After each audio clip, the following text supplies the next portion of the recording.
Irashaimase! Hello and welcome to Fataris' Kitchen. I'm your host, Chef Fataris. It's time once again for Shoot 'em Up Saturday, and on the menu this Saturday we have Peer Pressure, the best shrimp 'em up of the year. What kind of taste will it have? Let's get cooking and find out. From developer Headcanon, Peer Pressure released on PC in mid-November 2020. Now this is a title that's a wonderful horizontal scrolling shoot 'em up, and I heartily recommend it, especially given that it's a great value proposition. So here we are at the title screen, and this is part of, even like this part is something I really enjoy. In the bottom left it says start pressing buttons, one of them has to work. I love that sense of humor. So indeed one of them, actually multiple of them work, and pressing a button that works takes you to the main menu. We have a couple modes we can play the game in. There's the normal mode, the pressure mode, which is basically like your hard difficulty mode, boss rush, then you have high scores and options. Entering normal mode, we're taken to our ship selection, and this is one of the best ship or shrimp selections I've ever seen.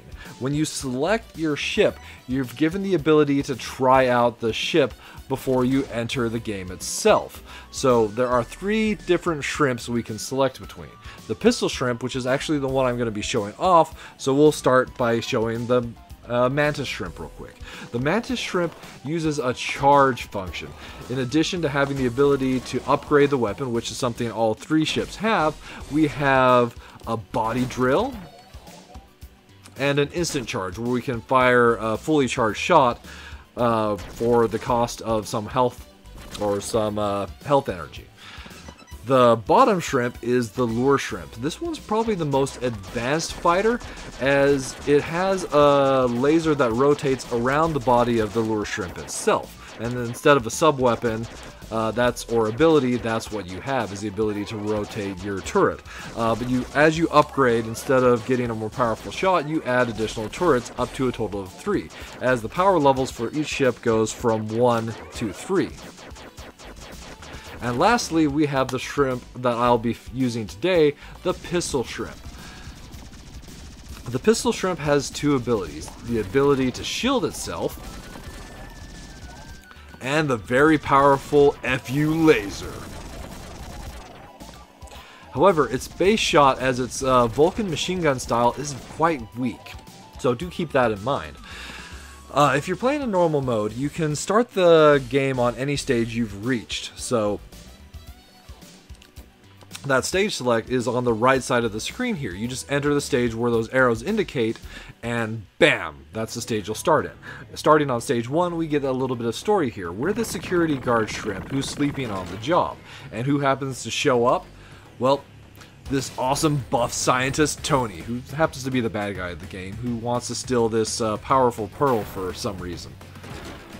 We wake up just in time to see him running out of the museum, and hey, there happen to be these powerful ancient ships behind us. What should we do?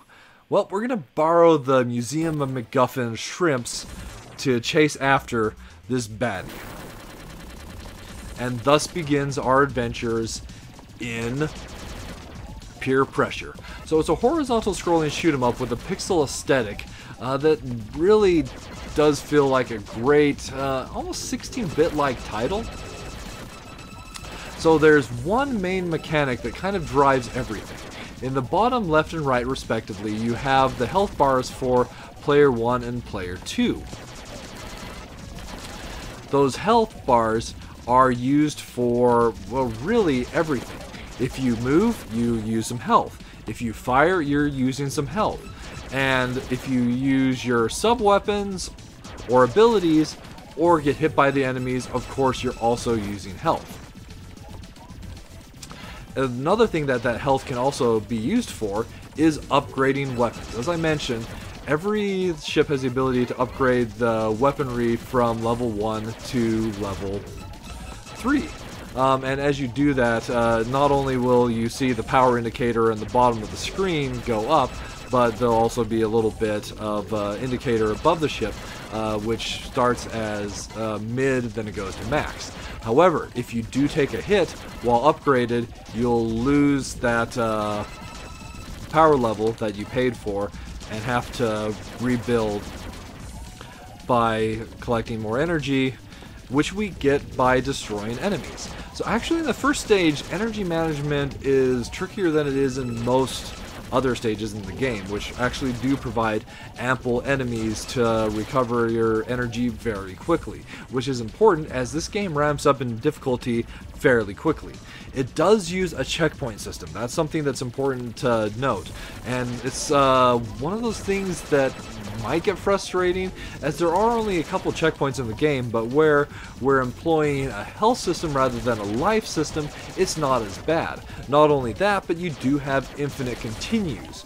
So this is one of those checkpoint systems that I'll give a pass on, as it's not as detrimental to the gameplay as others. And despite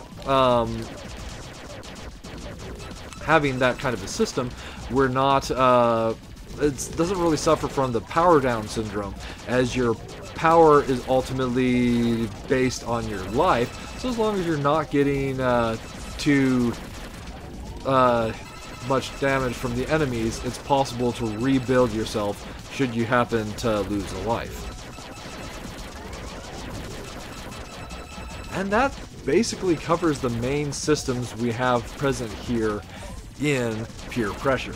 Now, the game only has a total of 4 stages, or if you include the final boss stage, 5 stages. So it is a little on the shorter side. That is something to keep in mind. But as I pointed out, really at $4.99 US, it's an incredible value proposition, and I can highly recommend it almost just based off of that alone. The stages themselves do ramp up a fair bit in difficulty, and they have quite a bit of length to them, so even if there aren't many stages, there are at least a bit of meat to the stages you do get to play.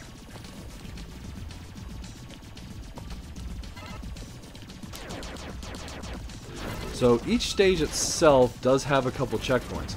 If you're playing multiplayer and one of the players happens to lose all their health, as long as the other player can make it to a checkpoint, then that player will respawn. Or in the situation where you both run out of health, then you'll just respawn at the last checkpoint that you both jointly reached. So a fairly forgiving system that way. As you can see, as you do take hits, there'll be an indicator above your ship of the ship powering down, so if you're at max, it'll drop to mid, and then back to min for minimum. And keep in mind that when you are upgrading, there's that cooldown bar that appears above the ship, restricting the amount of time till your next ability to upgrade. Another thing to note, though, is you don't want to be too reckless with your upgrading, as that is costing you your health energy, and if there aren't enemies around to upgrade off of, or if you happen to take hits shortly after having upgraded, then it'll be a little bit trickier to recover from that. Some enemies occasionally will pop up from out of nowhere, and if you spawn on top of them, that's easy enough to take some hits when you're not expecting them. Those starfish, as an example, do just that, actually making it kind of like easy to lose some life pretty quickly if you're not careful.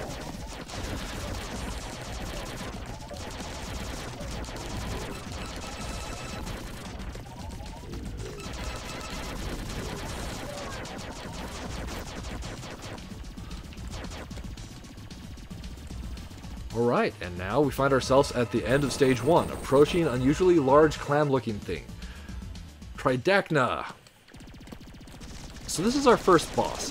The boss health is displayed at the top of the stage, and this boss, we do have all these bubbles that we can recover our energy from. But you have to be careful, as they come up from the bottom of the screen, and depending on where you're at, that's where you'd want to be to fire at the clam itself.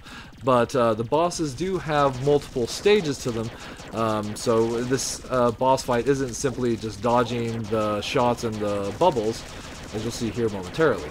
So One thing I do appreciate with the boss design is there is ample opportunity to collect energy and rebuild your health should you choose to upgrade.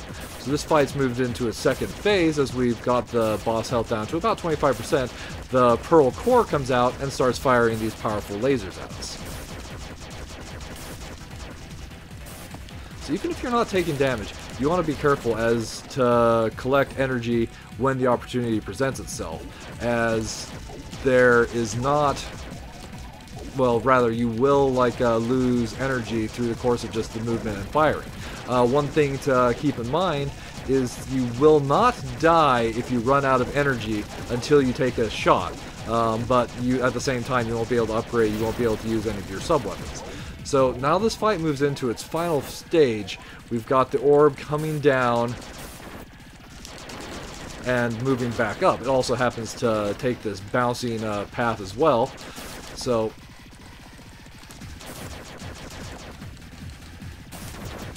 avoiding these patterns is pretty important. At this point, if I take another hit, I'm probably done for.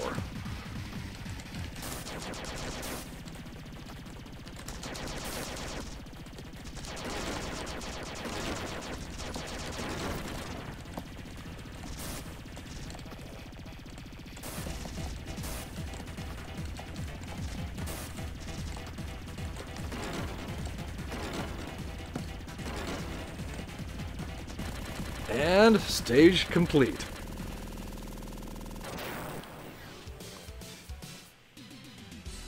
And there's also a great little leaving city there at the bottom. It's kind of appropriate. We move on to stage 2. Let's see, Laminar Grotto. So here we start to see a few more unfair enemies, but there are a lot of sections where you can actually rebuild your health really quickly. Like these enemies that are laying down those walls that we passed through. A great way to collect energy quickly. We do have something new. So these waterfalls will prevent you from, well, they don't prevent you, but they do make your movement quite difficult, as it's very possible. It's not very possible, but they'll actually force your ship down, and some of the waterfalls actually move at a faster rate than others, making it difficult to move up. And the stage design uses that to its advantage, making it sometimes trickier to get through some sections of the game. There's a few other sections like that throughout the course of the game where movement is quite critical, and it's one of those things that there's just a good variety of gameplay to this shoot 'em up. So, that said, there's Pier Pressure, served up for your enjoyment. Especially if you're a fan of shrimp, well, this is one that's easy to recommend. As far as minus flavors are concerned, the game is a little on the short side. Despite the length of the stages, only having 4 stages, it will go by fairly quickly. Then there is some issue with shots being hard to see, especially in the against the final boss. There's some sections that I feel are just unfair, as it's very hard to see some of the shots that are being fired your way. Something to keep in mind. But on the plus side, I really like the health energy system that they use for upgrading movement, all of that. It adds a really fun kind of almost like high risk, high reward style gameplay to the game itself. Also, having 3 ships that have a very unique style of gameplay is very satisfying as far as the challenge of mastering the ships and just having different ways you can play through the game itself. And lastly, like I just mentioned, it's for how good of a shoot 'em up this is, it's a really great value proposition. So I really can't recommend Pier Pressure enough. Alright, that'll just about wrap it up for this week's episode of Shoot 'em Up Saturday. As always, I want to thank you so much for joining me this week, and I look forward to seeing you again next week.